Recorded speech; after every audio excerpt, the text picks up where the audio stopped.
Israel tampaknya sudah memulai serangan balas dendam mereka terhadap Iran. Televisi Amerika Serikat ABC News sebagaimana dikutip Al Jazeera melaporkan rudal Israel menghantam sebuah lokasi di Iran pada Jumat 19 April 2024. Sementara itu, televisi pemerintah Iran melaporkan ledakan terdengar di Isfahan.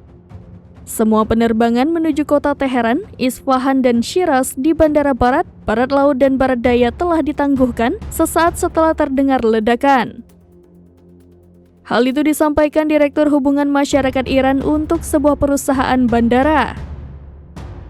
Diketahui, Israel sendiri telah berjanji untuk merespon serangan Iran pada Sabtu 13 April 2024 dan Minggu 14 April 2024 lalu. Tampaknya janji itu telah ditepati meski sekutu Israel, Amerika Serikat, dan beberapa negara di Eropa meminta Israel untuk tidak menanggapi serangan Iran.